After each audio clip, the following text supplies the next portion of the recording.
اعوذ باللہ من الشیطان الرجیم بسم اللہ الرحمن الرحیم ان فاطمہ زہرا علیہ السلام بنت رسول اللہ صلی اللہ علیہ وآلہ ان خالت دخل علی ابی رسول اللہ صلی اللہ علیہ وآلہ فی بعض الایام فقال السلام علیک یا فاطمہ فقلت علیک السلام قال انی اجد فی بدنی ضعفا فقلت له اعیدک باللہ یا ابتاہ من الضعف فقال یا فاطمۃ ایتنی بالکسال یمانی فغتینی بہ فاتیتہ بالکسال یمانی فغتیتہ بہ وسرت انظر الیہ وإذ وجہ یتلالہ کانہ البدر فی لیلۃ تمامہ وکمالہ فما كانت إلا ساعة وإذ بولد الحسن عليه السلام قد أقبل وقال السلام عليك يا أماه فقلت وعليك السلام يا قرة عيني وثمرة فؤادي فقال يا أماه إني أشم عندك رائحة طيبة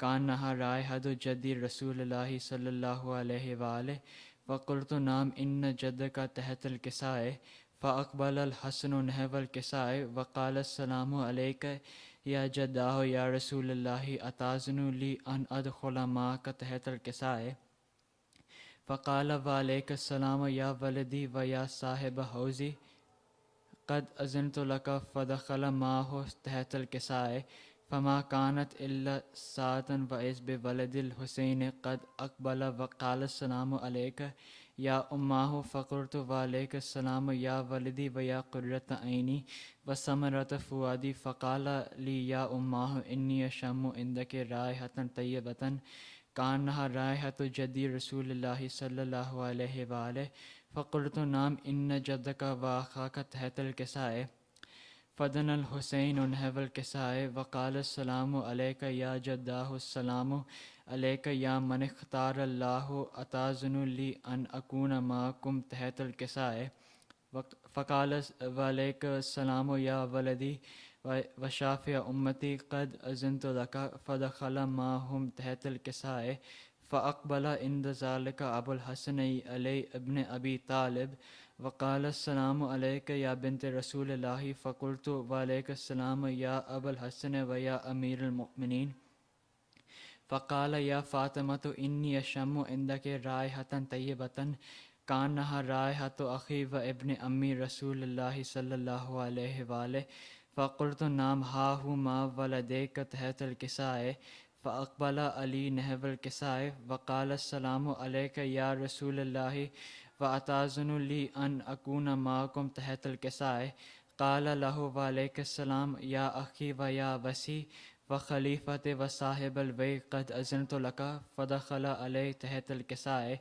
ثم أتيت نحو الكساء وقلت السلام عليك يا أبتاه يا رسول الله أتأذن لي أن أكون معكم تحت الكساء قال وعليك السلام يا بنتي ويا بزأتي قد أذنت لك فدخلت تحت الكساء فلما اكتملنا جميعا تحت الكساء أخذ أبي رسول الله بطرف الكساء وأومى بيده اليمنى إلى السماء وقال اللهم إن هؤلاء أهل بيتي وخاصتي وهامتي لحمهم لحمي ودمهم دمي يلمني ما يلمهم ويحزنني ما يحزنهم أنا حرب لمن حاربهم وسلم لمن سالمهم وعدو لمن عادهم ومحب لمن أحبهم إنهم مني وأنا منهم فأجعل صلواتك وبركاتك ورحمتك وغفرانك ورضوانك علي وعليهم وأذهب عنهم رجس وطهرهم تطهيرا فقال الله عز وجل يا ملائكتي ويا سكان السماوات إني إما خلقت السماء المبنية والأرض المدهية والقمر المنيرة ولا شمس مزية ولا فلك يدور ولا بحر يجري ولا فلك يسري إلا في محبة هؤلاء خمسة الذين هم تحت الكساء فقال الأمين جبرائيل يا ربي ومن تحت الكساء فقال عز وجل هم أهل بيت النبوة ومعدن الرسالة هم فاطمة وأبوها وبالها وبنوها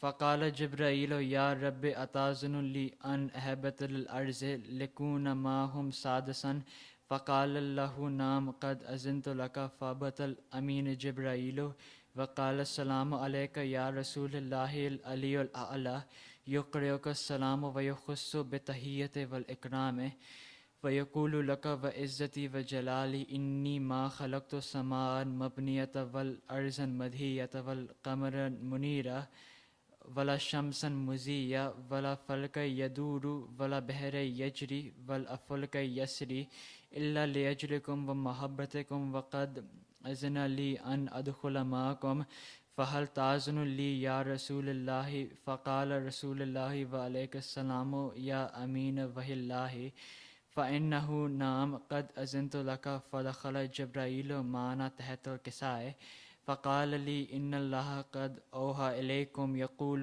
إنما يريد الله ليذهب عنكم الرجس أهل البيت ويطهركم تطهيرا.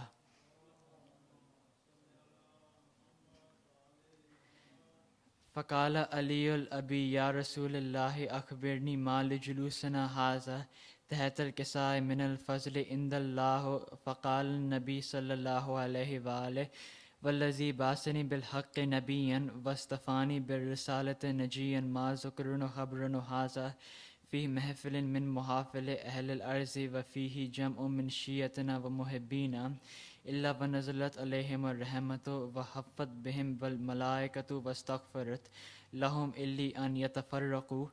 فقال علي عليه السلام إذن والله فزنا وفاز شيعتنا ورب الكعبة. فقال أبي رسول الله صلى الله عليه وآله ويا علي والذي بعثني بالحق نبيا واصطفاني بالرسالة نجيا ما ذكر خبر هذا في محفل من محافل أهل الأرض وفيه جمع شيعتنا ومحبينا وفيه مهمهم إلا وفرج الله همه ولا مغموم إلا وكشف الله غمه ولا طالب حاجة إلا وقضى الله حاجته. فقال عليك السلام إذن والله فزنا وسودنا وكذلك شيعتنا فازوا والسود في الدنيا والآخرة ورب الكعبة.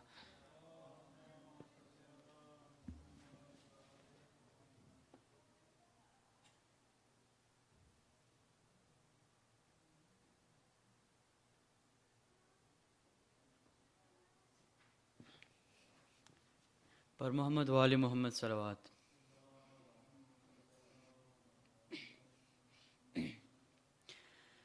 آج بھی زینب کی آتی ہے صدا بھائی حسین. آج بھی زینب کی آتی ہے صدا بھائی حسین. تیرا چہرہ تیری آنکھیں بھول کب پائی حسین. آج بھی زینب کی آتی ہے صدا بھائی حسین. چلتے نہ کیسے گرایا خود کو جلتی ریت پر. چلتے نہ کیسے گرایا خود کو جلتی ریت پر. گھٹنیوں کے بل میں تیری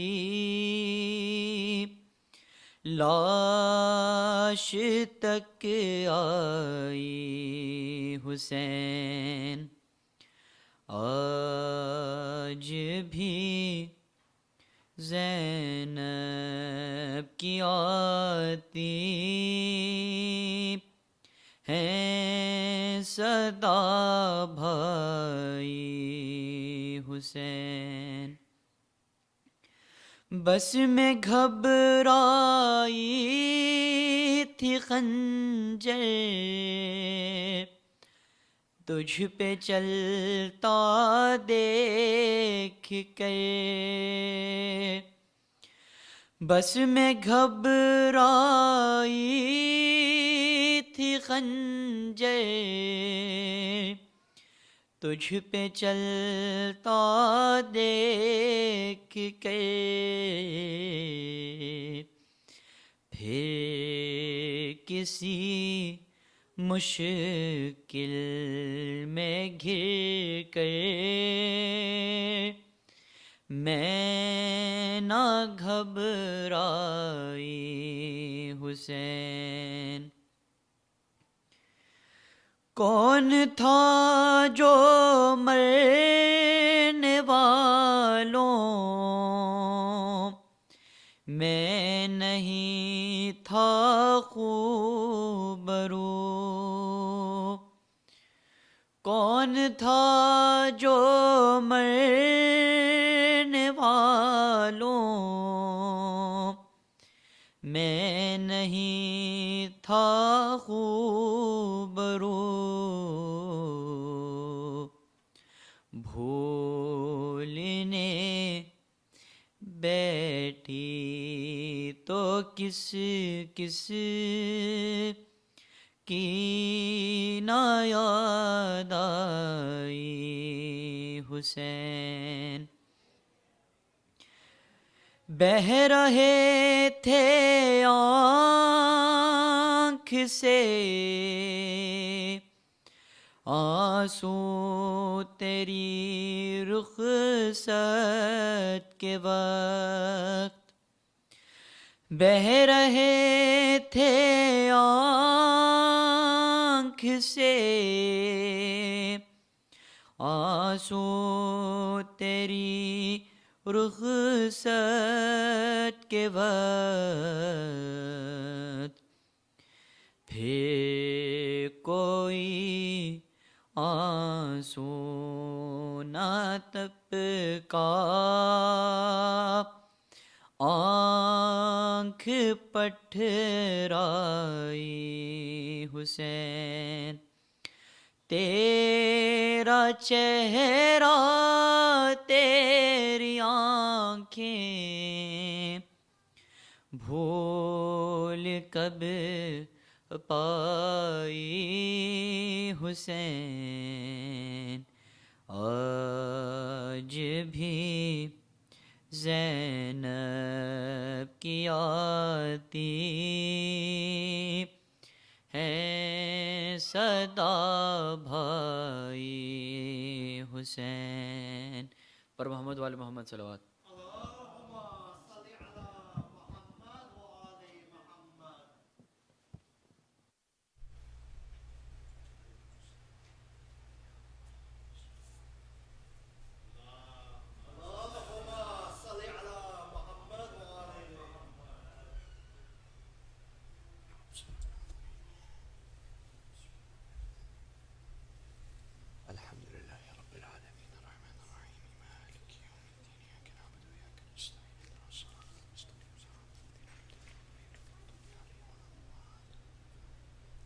Please recite a Fatiha for all the marhumeen of this majlis.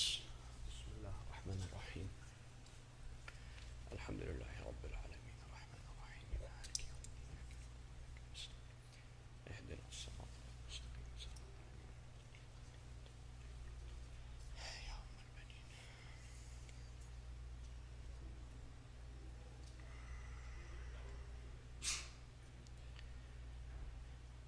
أعوذ بالله من الشيطان اللعين الرجيم بسم الله الرحمن الرحيم والحمد لله رب العالمين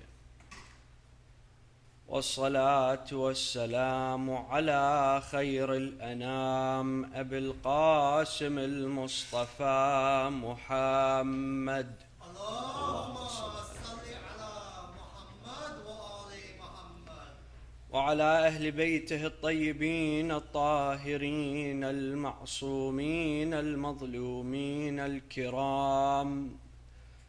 صلى الله عليك يا مولاي يا رسول الله. صلى الله وسلم عليك يا مولاي وابن مولاي يا أبا عبد الله يا رحمة الله الواسعة ويا مصباح الهدى وسفينة النجاة ويا عبرة المؤمنين غريب مظلوم عطشان شهيد كربلاء ويا مسلوب العمامة والرداه ما خاب والله من تمسك بكم أمن من لجأ إليكم. يا ليتنا كنا معكم سادتي فنفوز فوزا عظيما. قال الله تعالى في محكم كتابه الكريم: أعوذ بالله من الشيطان الرجيم. وما يعلم تأويله إلا الله والراسخون في العلم. آمنا بالله. صدق الله العلي العظيم. Please bless in this gathering with a loud salawat.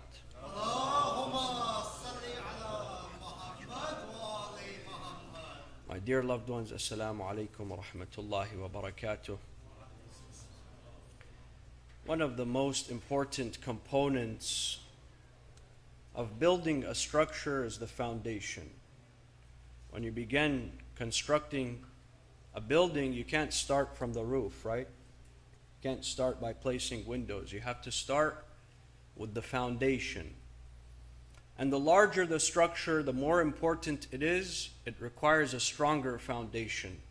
The foundation serves multiple purposes, one of which is that it distributes the weight from the building to the soil below it, to the rock below it. A second purpose, my dear loved ones, of a foundation is that it keeps that structure in place. It anchors it in place from lateral forces, from wind, from earthquakes. And it's always those large skyscrapers that require very strong foundations. The possibility of an entire structure collapsing is likely always due to a weak foundation, my dear loved ones. Therefore, sometimes you see that there are buildings, giant buildings, that they get abandoned after a while because the soil underneath, it changes, it absorbs, it moistens. The tectonic plates in the earth, they move, and if that foundation is not strong, that building has to be abandoned. صلوا على محمد وآل محمد.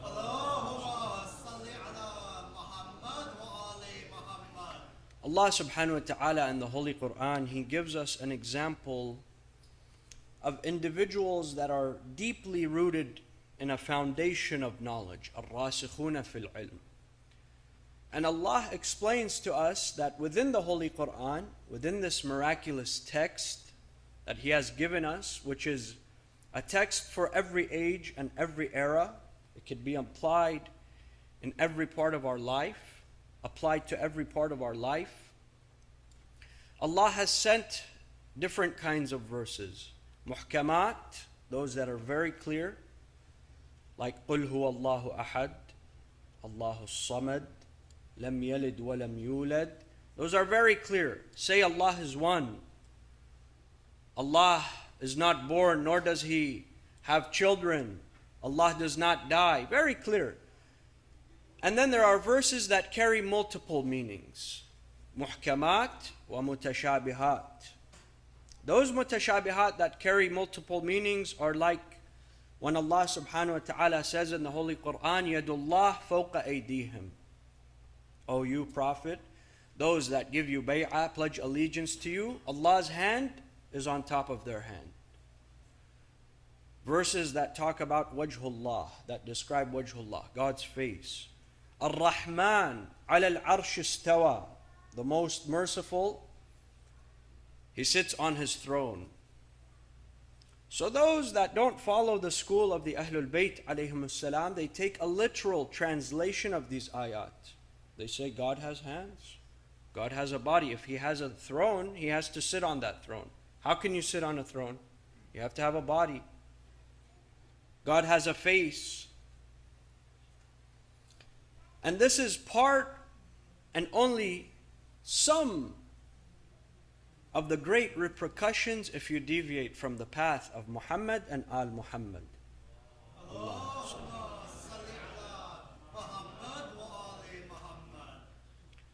When we say that we're the followers of the Ahlul Bayt, that we're Ja'fari, that we're Shia, that we're Alawi, Fatimi, Haydari, Zainabi, we belong to the path of the Ahlul Bayt, it's not because we want to draw secular lines and create divisions and we want to have a completely different identity. No, it's because we're proclaiming and affirming that we operate through a very meticulous methodology of following our faith. That meticulous methodology is following the path of the Ahlul Bayt alayhimus salam. It's not something that's random. And this is going to be more clear, my dear loved ones. Allah subhanahu wa ta'ala, He mentions the munafiqeen over 37 times in the Holy Quran. At least 37 times in the Holy Quran He mentions the munafiqeen, the hypocrites. Those that were on their exterior, they were the Sahaba of the Prophet. They were his companions. They were individuals who would pray after him, who would go to battle with him. But the truth was different. Within their hearts, they had different intentions. They harbored deep animosity, deep hatred for the Prophet, for the religion, for the Ahlul Bayt alayhimus salam. And there are few instances that I can highlight to you how deep this animosity truly was, my dear loved ones. One example is in Aqabat Tabuk. There was an assassination attempt on the life of the Prophet after his expedition to Tabuk. Tabuk, my dear loved ones, was an expedition that occurred 9th year after Hijrah. There was a false flag incident that the munafiqeen, they collaborated with the Byzantine Empire and they said, we're going to eradicate the religion of Islam and the Prophet for good. So they collaborated, and what did they do? The munafiqeen, they began to spread propaganda that the Byzantines are forming a frontier on the northern border, the northern Arabian Peninsula, and they're coming to occupy our lands. So the Prophet, he instructs every able man, every individual that can come to the army, to be conscripts in that army, regardless of age, regardless of their status in the society. And that's when the filtration process began, my dear loved ones. Those true Sahaba, they ran to that call. And this was a very arduous journey, my dear loved ones. In the middle of the summer, temperatures are over 50 Celsius and they're traversing desert and mountainous terrain. And they don't have that much resource, to the point traditions indicate a few men would share one date. They would take a date, they would split it, one man would eat, give it to another. But they went, they followed the call of their Prophet. During that time, the munafiqeen were telling the Muslimin, why is it that you're going to Tabuk? You're going to get killed. Bani al-Asfar, they're going to take you as captive. Bani al-Asfar was who they called the Byzantines. And you're going to be decimated. Don't go to Tabuk. This propaganda, it began having an effect. During that time, the Prophet, he calls مولى الموحدين أمير المؤمنين.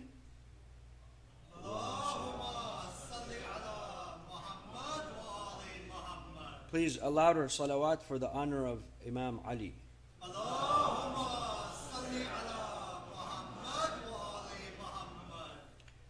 He looks to him and he tells him, your mission in this battle is different. You will stay in Medina. So the munafiqeen, they say, you know what? The Prophet doesn't want Ali ibn Abi Talib to go with him because he doesn't like him, because he doesn't feel like having him in the expedition. The Prophet learns of this. So he calls Amir al-Mu'mineen in front of all of the Muslimin. Before he leaves on the expedition, he stands and he looks towards Imam Ali and he tells him the following. He tells him that you are my brother, O Ali. Medina is not safe. It's not whole. It cannot be sound except with me or you in it. For you are my Khalifa over my household, and over Medina, and over my entire ummah. And you are unto me like Harun was unto Musa, although there is no prophet after me. This, my dear loved ones, foiled a very important part of the plan of the munafiqeen. Their plan was that Amir al-Mu'mineen would go to the battle with Rasulullah, and when the chaos of the battle ensued, they would assassinate both the Prophet and Ali ibn Abi Talib together.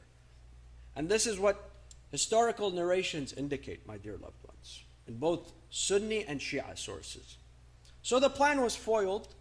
Amir al-Mu'mineen, he's in Medina. Amir al-Mu'mineen represents what is now what we understand as the Department of Defense for Rasulullah. When they see that he's in Medina, there's no attempt for the coup. On the way back from Tabuk, there was no war, by the way. The munafiqeen, they had told the Byzantines, listen, Muhammad, he gathered an entire army, the largest army that the Muslims had seen until that day. They had no idea that the Prophet would be able to rally everyone together in that kind of manner. They thought that their propaganda would work and no one would go. On the way back, the Prophet, he goes through a very narrow area in a mountain, high elevated area. And that area did not allow for the entire army to pass through. So he orders the rest of the army to traverse through the valley. They traverse through the valley, and he orders Hudayfa ibn al-Yaman and Ammar ibn Yasir to remain with him. They're traversing through that mountain. A while later, a gang of men that are blindfolded, they come and they attack the Prophet.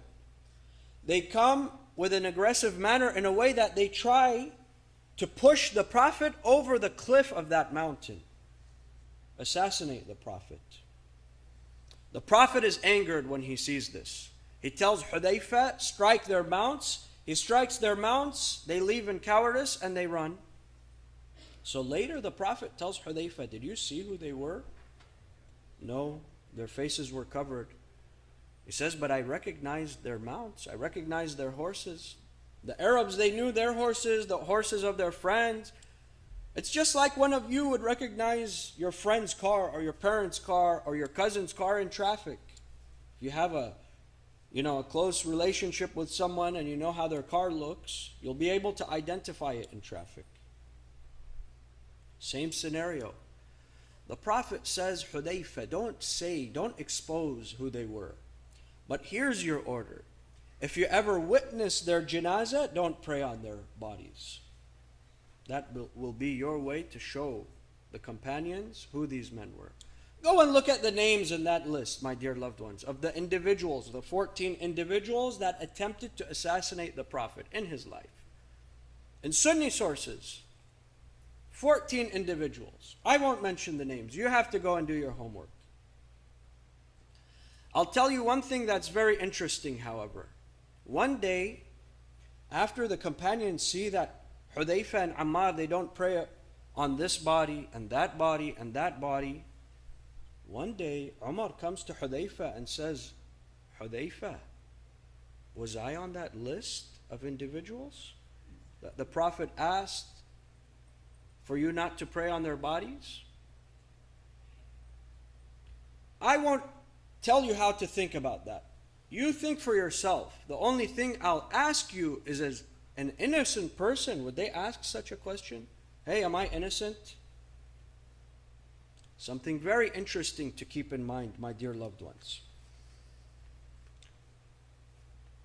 We'll continue in the discussion after a loud salawat. Allahumma salli ala Muhammad wa ali Muhammad. My dear loved ones, Tabuk, in its essence, the expedition of Tabuk, it was a blessing in disguise because it filtered out the munafiqeen from the true companions of the Prophet, those who truly stood behind him, those who believed in him, and those that know they had different intentions in their heart.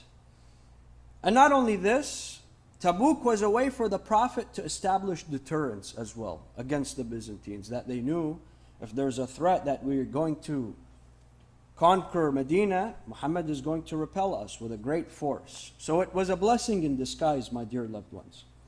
Now the question is that if we simply say that all Sahaba by default are righteous individuals, without due diligence, without evaluating them case by case, that's not something logical. The term that you're a Sahaba, you're a companion, and that means automatically you're the most noble individual, that is something that we differentiate with as the followers of the Ahlul Bayt. And not because we have a personal agenda against the Sahaba or against our Sunni brothers and sisters. No, in fact, it's because we follow the true path. We evaluate, we look at facts. And when we expose these facts, it's because we want to invite those brothers and sisters to the path of the Ahlul Bayt alayhimus salam. Tabuk was only the beginning, my dear loved ones. And it was a stark warning for what was to come after. You see, before the demise of the Prophet and his departure from this dunya, he was sitting on his deathbed one day. And this is narrated in Sahih Bukhari. Sahih Bukhari narrates this. Ibn Abbas, one day he's sitting with a group of companions, all the Sahaba. Abdullah ibn Abbas, one of the most revered and notable and respected companions of the Prophet. And he says to them the following. This is narrated in Sahih Bukhari. He says, Thursday, and what a Thursday that was. And he begins weeping profusely. Where in the tradition it says that the pebbles underneath his feet, the sand and the rocks and the pebbles, they became wet because of how much he was crying. And it's narrated every time he remembered that Thursday, Raziyat al-Khamis, the calamity of the Thursday, he cried profusely. They tell him, Ibn Abbas, what's going on? What happened on that Thursday? He says that we were sitting with the Prophet on his deathbed, his final moments. And the Prophet, the pain intensifies on him. The pain intensifies in his body. So he calls out and he says, bring me ink and something to write with. So I will write for you a charter, a wasiyah, an order, that if you follow it, you will never go astray. لَن تَضِلُّوا أَبَدًا. Umar stands in aggressiveness and anger, and he looks towards the Prophet and he says, إِنَّهُ لَيَهْجُرُ. The man is delusional. And then an altercation ensues in the home of the Prophet during his final moments. There's one side of the Muslimin that say, give him the pen and paper, let him write. And the other side that says, no, he's delusional. Hasbuna kitab Allah. Let's just go based on the book of Allah. We don't need the Prophet any longer. He's in his final days. And that's maybe what the meaning of Faruq is. When they say, he's called Al-Faruq, the divider of, truthfulness and falsehood. He did cause a division, a big division. Was it for good or no? That's for you to decide and for you to be inquisitive enough to find the truth, my dear loved ones. Those issues remained. Those issues remained because they knew that if the Prophet would get that pen and paper, he's going to designate whom as the successor after him, whom? Ahsant, Ali ibn Abi Talib alayhi salam. Sallu ala Muhammad wa ali Muhammad.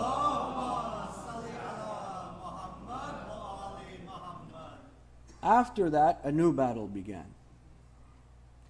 After the departure of the Prophet, they knew that the companions of the Prophet, they knew very well who was appointed divinely, not by the Prophet, by Allah subhanahu wa ta'ala. Allah instructed the Prophet clearly in the Quran. He tells the Prophet with an order that if you don't appoint your successor, it's as if that you've never revealed the revelation of Allah. You've never acted in the mission of Allah subhanahu wa ta'ala. This is a strong command. So they knew the companions of the Prophet, they knew the truth. And that's why after the departure of the Prophet, a complete ban and censorship happened on hadith. Abu Bakr, he goes and he stands before the Muslimin, he says, listen, we're giving so much precedence to the hadith and the words of the Prophet. And this is causing us to forget the Quran. And we can't forget the Quran. The Quran is the word of Allah. We have to resort back to the Quran. It's very important for us. So he says, what we need to do is we have to completely banish and abolish hadith transmission. And he says, I'll lead by example. This is narrated in Sunni traditions, my dear loved ones. This is not something that I'm bringing from the books of the followers of the ulama of the Ahlul Bayt. No.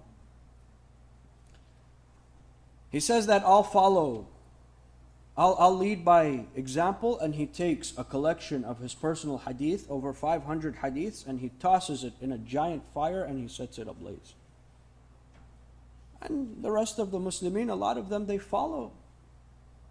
Say, okay, well, if he's telling us to do that and he's the Khalifa, the one that usurped the Khilafah, then we have to do the same. And that is when an entire banishment on hadith ensues. This creates a travesty, my dear loved ones. This creates a very big tragedy. And this ban continued not during the first, second, until the third Khilafah, in fact. You ask yourself, Abi Dhar, one of the greatest companions of the Prophet, among the first individuals to enter Islam.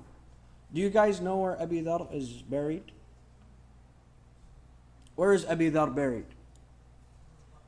Abi Dhar is buried over 200 kilometers east of Medina in a place known as Al-Rabada.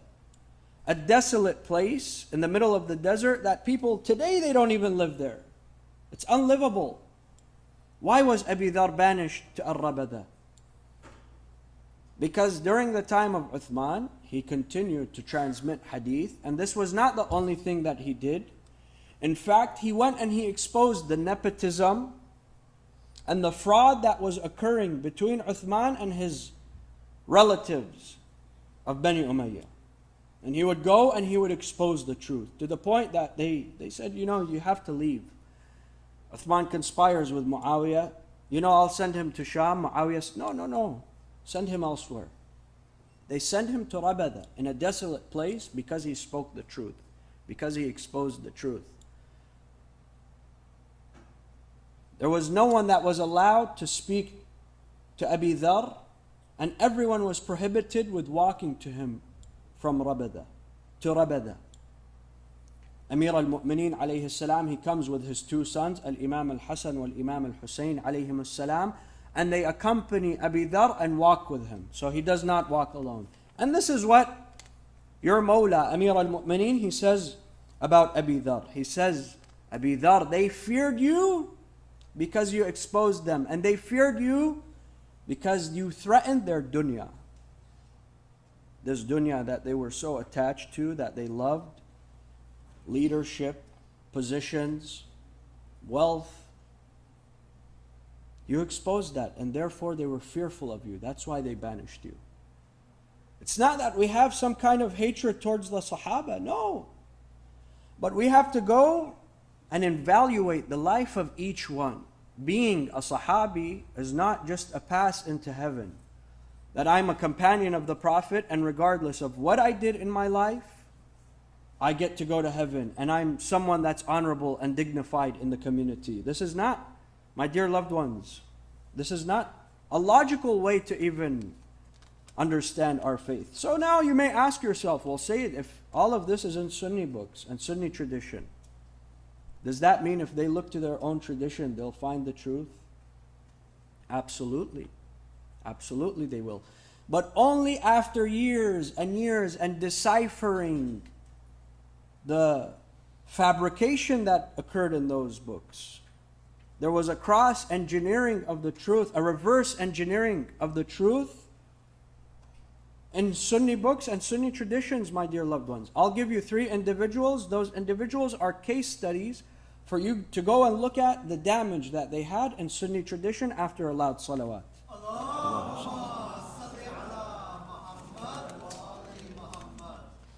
First of all, we look at Abu Hurairah. Abu Hurairah is one of the most revered, most prolific, most successful, whatever you want to call him, narrators in Sunni tradition. Over 5,600. The very least says 5,600, some say 8,000 hadiths that he narrated on behalf of the Prophet. And that's great. We'll say that's great. But what's interesting is that he narrated more than Umar himself, which spent decades with the Prophet. More than Ali ibn Abi Talib, which spent from his childhood until the death of the Prophet, he spent with the Prophet. He narrates more than that. So what's the puzzle piece? Not only this, he himself, and this is in Sunni tradition, he says that, he's sitting with the companions one day and they say, Abi Hurairah, continue, give us more traditions. We want to hear more. This is very interesting. And he tells them, guys, listen, you're asking me for more traditions. I saw the Prophet when he was on the way to Khaybar. On the way to Khaybar. Year 7 after Hijrah. When did the Prophet leave this earth? Year 11 after Hijrah, in the beginning of that year. So he spent less than 3 years with the Prophet. 5,600 hadith. This is what's interesting, my dear loved ones. If you want people to respect the faith of Islam and not have doubts about their faith, respect their religion, especially the youth, you want them to revere their religion. This is an academic question, my dear loved ones. How is it 5,600 hadith in this very short period of time? Then you have the second individual, Ka'b al-Ahbar. Who's Ka'b al-Ahbar? Ka'b al-Ahbar was a Jewish rabbi from Yemen who became Muslim during the time of the Khilafah, when there was a complete ban on hadith transmission. He was placed as the only individual with the platform in the masjid of Rasulullah, and he would continue to give, sermons and lectures and teachings. And there's no problem, we say there's no problem that a person, he converted from one religion to another, to Islam. We accept that. But what's interesting, my dear loved ones, is how attached the Sahaba were to Ka'b al-Ahbar and his teachings. He talked to them about the stories in the Torah, about the prophets, about the end of times, about the creation of the earth and all of that. And then that transformed into teachings of fiqh, of ahkam, to the point that Abi Hurairah himself, he would come to the Sahaba and he would tell them, I heard from Ka'b al-Ahbar such and such. After a little while, it became that they heard Abi Hurairah said about the Prophet such and such. And that's the piece to the puzzle. 5,600 traditions. You have to look to Ka'b al-Ahbar, which was the true mind, the intellectual mind of the Sahaba at that time. Not all of them, some of them. And the third individual, my dear loved ones, Himran ibn Aban. We'll talk about this person after a loud salawat.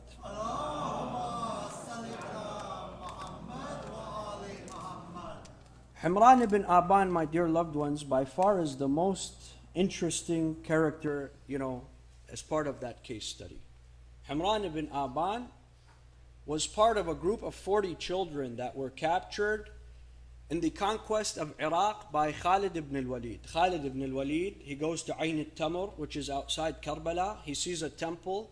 He enters the temple. There's a room. This is all in Sunni tradition. He enters the room and he sees that there's 40 boys in that room that were trapped. They're eunuchs. And he takes them as captives. He takes them back to Medina. And what's interesting is this individual, Humran ibn Aban. Humran ibn Aban, he becomes the slave of whom? Whose slave does he become? Of Uthman. Uthman takes this individual as a slave, to where they were inseparable, my dear loved ones. Now that's not the most interesting part. The interesting part is that towards the Khilafah of Uthman, and when he became a Khalifa, this individual, he was the deep state of Uthman. This is not an exaggeration. You go and look at Sunni tradition. The seal of Uthman was in his hands. He would write letters to this head of state and that head of state and this governor and that wali. And he would seal with the seal, the khatm of Uthman himself. And what is he most known for in the Sunni tradition? I'll ask you guys, what is he most known for in the Sunni tradition? That he transmitted the hadith that taught individuals how the Prophet performed wudu. The wudu that is performed, my dear loved ones, today is through this individual, Humran ibn Aban. And I'll tell you exactly where the point of contention is. You see, Allah subhanahu wa ta'ala in Surah Al-Ma'idah, verse 6, He tells us exactly how to perform wudu. وَامْسَحُوا بِرُؤُوسِكُمْ وَأَرْجُلِكُمْ إِلَى الْكَعْبَيْنِ. Imsahu means wipe, right? But you see that our loved ones from the Sunni tradition today, what do? They wash their feet. They dunk their feet in the sink. They don't wipe their feet. And this is through that tradition that this individual narrated from the Prophet. So now let me ask you, my dear loved ones, if I'm expected to just give people a pass that you're a Sahabi and I follow you blindly, and I take from you my wudu, that which I have to do before my 5 prayers, the core of my religion, and I don't look to the Quran itself. The Quran is saying, وَامْسَحُوا, wipe. That's a question for you to answer, my dear loved ones. And the final point of contention, and with this I'll conclude because we have the musibah tonight, and we want to give ample time for the masa'ib, is that, my dear loved ones, we're accused as the followers of the Ahlul Bayt that you guys, you have some kind of ill feelings, you have some harbored feelings towards the Sahaba. But that's not true.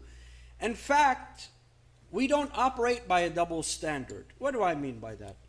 The Sunni consensus, the major Sunni consensus, is that the uncle of Rasulullah, they have a very negative view of Abu Talib, that he died a polytheist. The mother of the Prophet died a polytheist. The father of the Prophet, the grandfather, and they have a negative view of the entire family of the Prophet. But if we have a negative view about individuals that during the life of the Prophet they called him delusional on his deathbed. During the life of the Prophet they abandoned their post in combat and ran away, and that was haram, by the way, that's a sin. Individuals that after the demise of the Prophet they go to the home of his daughter, his pregnant daughter, and to the very least, we'll look to Sunni tradition. They believe that at the very least, that individual, he stood at their door. And within their tradition, you can see actually the truth, but they stop at this stage. They say he stood at the door and he threatened to murder the individuals in that home, to burn the house down, and there's a pregnant woman. Which woman is this? The daughter of the Prophet, to the very least. And so on and so on. if we have a negative view about them, this is a double standard, my dear loved ones. You have a negative view about the family of the Prophet, that were monotheists, that were muwahhideen, purified individuals. So it's not that we have a deep hatred towards the Sahaba themselves. No, it's that we evaluate case by case. All of those situations that I mentioned to you, they established precedents. What was that precedence?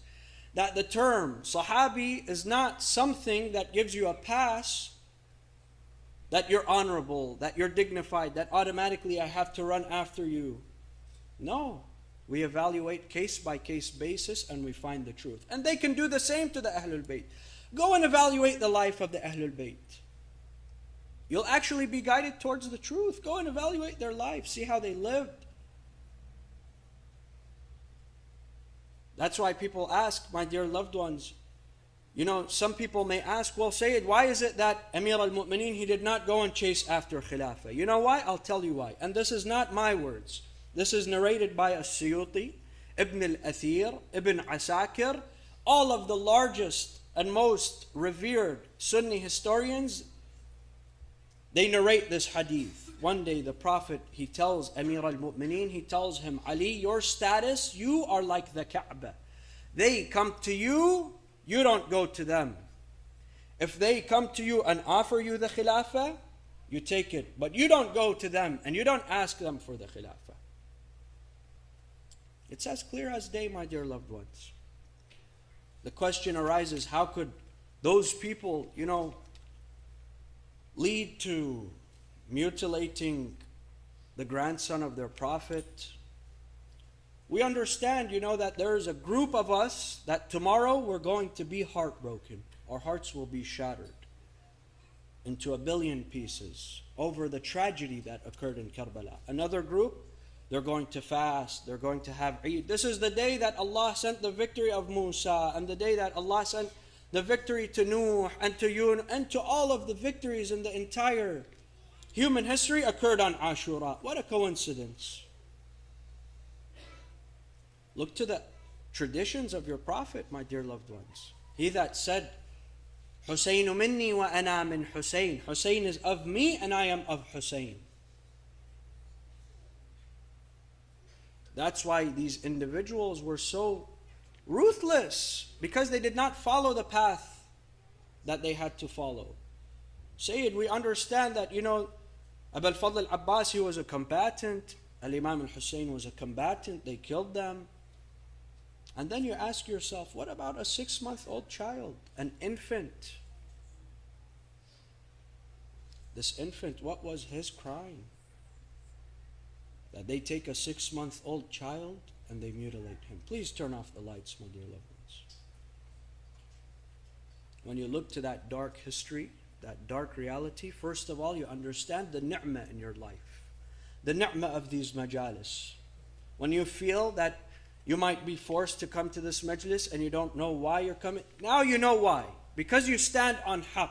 Because those that follow the path of the Ahlul Bayt, until they die, they stand for justice in all parts of the society. They rise and they speak the truth. This is why. This is why you follow the path of the Ahlul Bayt. This is why we have these majalis, to commemorate those heroes, my dear loved ones. On the day of Ashura, Sayyid al-Shuhada, he's left all alone. No one remains in his camp.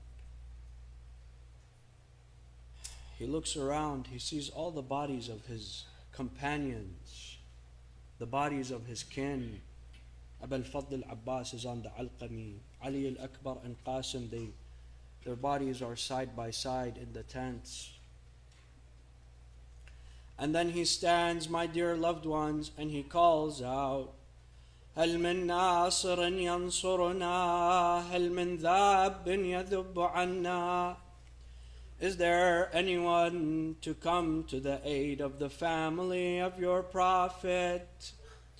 In those moments, my beloved mu'mineen, Sukaina says that I saw the 6-month-old baby Abdullah al-Radi', my beloved brother. He jumped out of his cradle, he fell onto the earth, He began to cry as if he's telling his father, there is one more soldier in this camp. Please turn off the lights, my dear loved ones. Al-Imam al-Hussein alayhi salam, he goes towards the camps and he goes and he checks with this baby. He looks to Sayyid Zainab alayhi salam and he says, what's wrong with my beloved Ali al-Asghar?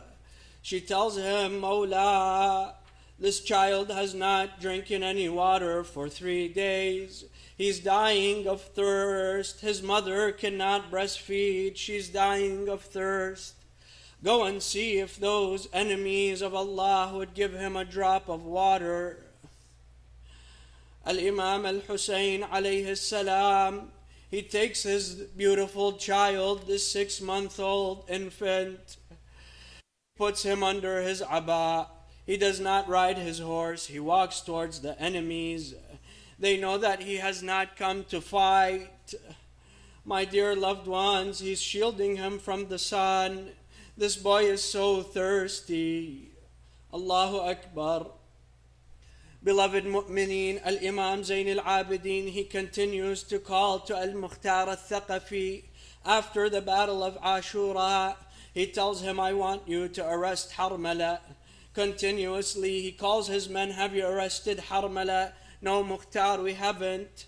Continuously, the Mawla asks him to arrest this man. He calls his men one day, he says, what has this Harmala done? Bring him to me now. And he brings Harmala to his court. He tells him, Harmala, what have you done for the daughters of Ali ibn Abi Talib? They have vowed never to smile after what you've done to them.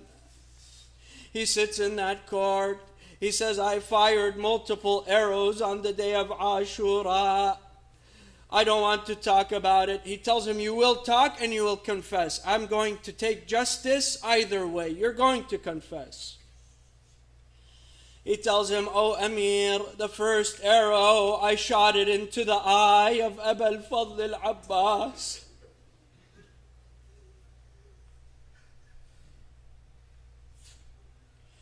The second arrow, I shot it into the chest of Sayyid al-Shuhada, al-Imam al-Hussein. But the third arrow, I don't want to speak about it. I can't speak about it. He tells him, you will speak, you will tell me. Why are the daughters of Ali? They'll never smile after this. He says, I was ordered on the day of Ashura, when al-Imam al-Hussein alayhi salam, he brings this child towards us. He says, if you have a problem with me, if you have a war with me, what is the innocent? Look at the innocence of this child. Give him some water. At that moment, the camp became divided. Umar ibn Sa'd, he told me, close this divide, silence them. What should I do?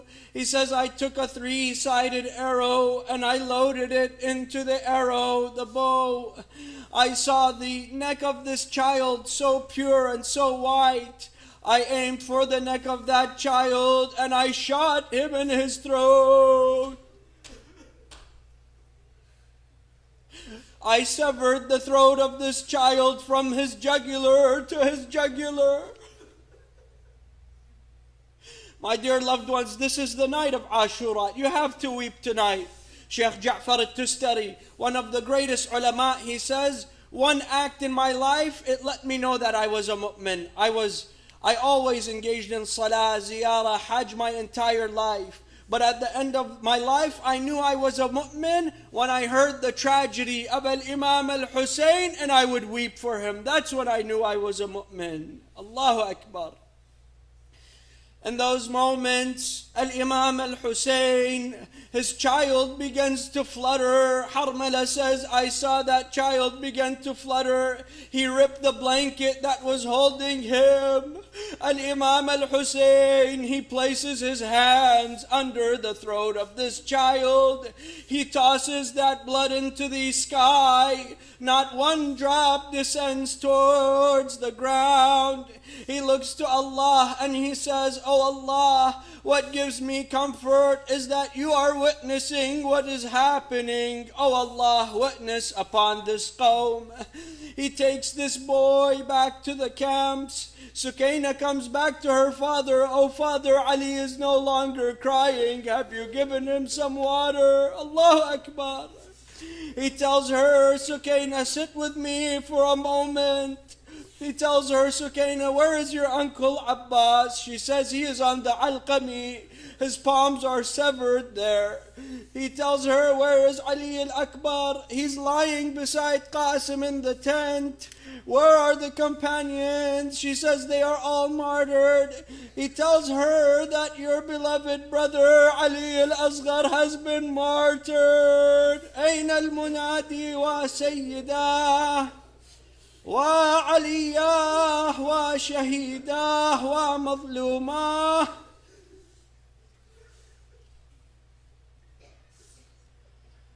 إنا لله وإنا إليه راجعون.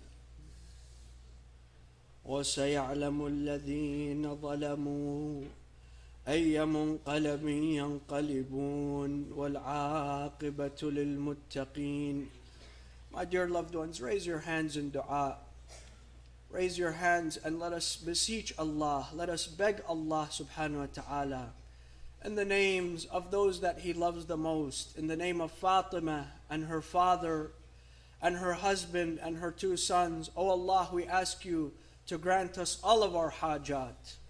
Oh Allah, we ask you in the name of the Ahlul Bayt alayhim as-salam, all those who are ill and sick, who are struggling with mental illnesses, with diabetes, with cancer, with illnesses with no cure. Oh Allah, we ask you to give them complete shifa and recovery.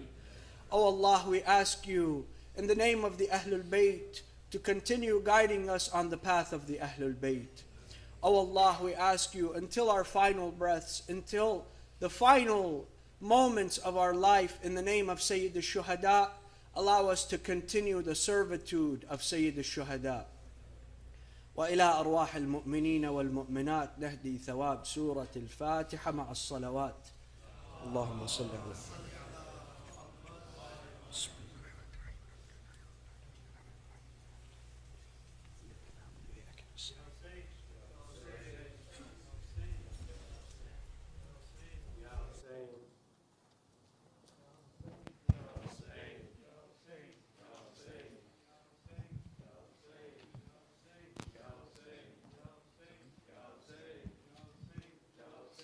आ जाओ चांद मेरे तेरी प्यास मैं बुझाऊं असगर में तेरी माँ हूँ आ जाओ चांद मेरे तेरी प्यास मैं बुझाऊं असगर में तेरी हूँ आ जाओ चांद मेरे तेरी प्यास मैं बुझाऊं असगर में तेरी माँ मेरे लाडले कहाँ हो मेरे लाडले कहाँ हो सीने तुम्हें लगाऊं असगर में तेरी माँ हूँ आ जाओ चांद मेरे तेरी प्यास मैं बुझाऊं तेरे झूले को सकीना रो रो के चूमती है तुझे रन में ढूंढती है तेरी मौत की खबर में कैसे उसे सुनाऊं असगर में तेरी माँ हूँ आ जाओ चांद मेरे तेरी प्यास मैं बुझाऊं बेटा तुम्हारा कातिल मेरे सामने खड़ा है जाने क्यों हंस रहा है, चादर भी लुट गई है, मुँह किस तरह छुपाऊं असगर में तेरी माँ। आ जाओ चांद मेरे, तेरी प्यास मैं बुझाऊं। लगता है माँ से असग़र नाराज हो गया है, मक़तल में सो गया है, ढूंढूं कहाँ मैं उसको और किस तरह जगाऊं असग़र में तेरी माँ हूँ। आ जाओ चांद मेरे, तेरी प्यास में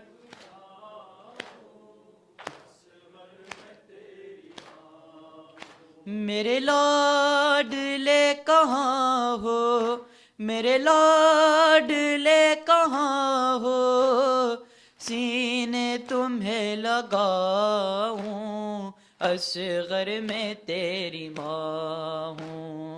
आ जाओ चांद मेरे, तेरी प्यास में आऊं असग़र में तेरी माँ। या हुसैन, या हुसैन, या हुसैन, या हुसैन, या हुसैन, या हुसैन, या हुसैन, या हुसैन, या Hussain.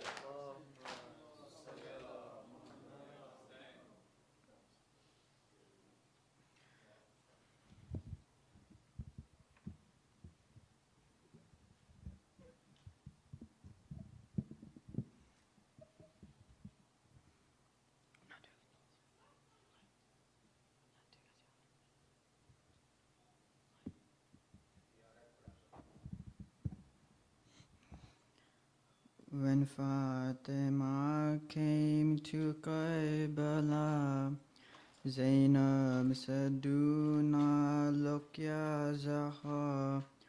Go back, O mother, they've killed my brother." Zainab said, "Do not look, Ya Zahra." When the night fell on that desert campaign, a lonely voice was heard in the morning. Then she looked and saw someone approaching, one who would join her in her grieving. She had come to see her progeny and what had become of their destiny. But she could not let her two go closer. She did not want her to really see. "I do not want you to go further.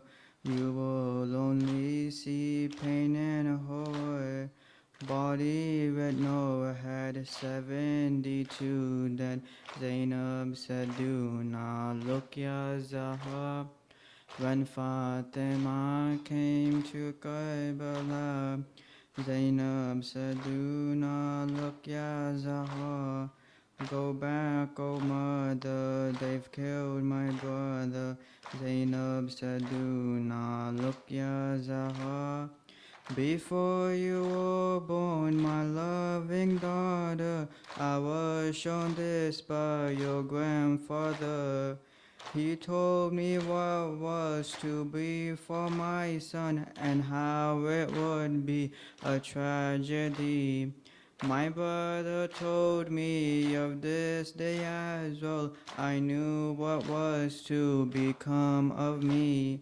But even then I could not stand witness when I saw Shema walking to him. My mother, you cannot bear to see what they did to his broken body. Arrow in his heart, liver ripped apart." Zainab said, "Do not look, Ya Zahra." When Fatima came to Karbala, Zainab said, "Do not look, Ya Zahra. Go back, oh mother, they've killed my brother. Zainab said, do not look, Ya Zahra. O mother, when he stood and addressed the people who had now turned on him, he cried and shed the bitterest of tears. I never saw such a thing from him. My brother, you who define what is brave, how can I stand to see you crying? I cry not for what shall happen to us, but that the cause of their doom is me. Even in this final moment, he could only think of their torment. How could they kill him? He came to help him. Zainab said, do not look, Ya Zahra. When Fatima came to Karbala, Zainab said, do not look, Ya Zahra. Go back, O mother, they've killed my brother. Zainab said, do not look, Ya Zahra. Then her mother's eyes began to wander. Another body she had to see. A new grave had been dug in the morning. A young infant in there was buried. There lay the young Qasim, son of Hassan, and next to him the older Ali. But it was Aliya Askar she came to, the one they killed in his father's arms. What was the sin of this poor child? When the arrowhead he had wailed, he cried, I'm thirsty, had they no mercy? Zainab said, do not look, Ya Zahra.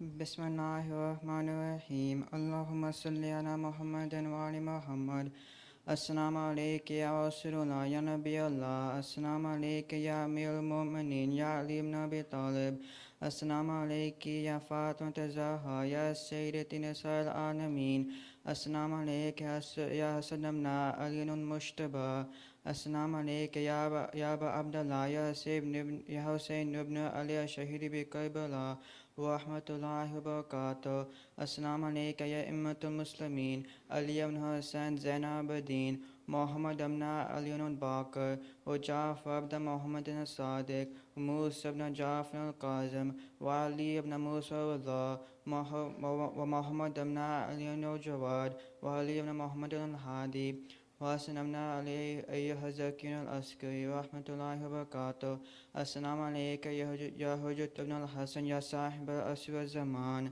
السلام عليك يا خليفة الرحمن السلام عليك يا شيخ القرآن السلام عليك يا كعبة الإيمان السلام عليك يا من الإنس والجان ورحمة الله وبركاته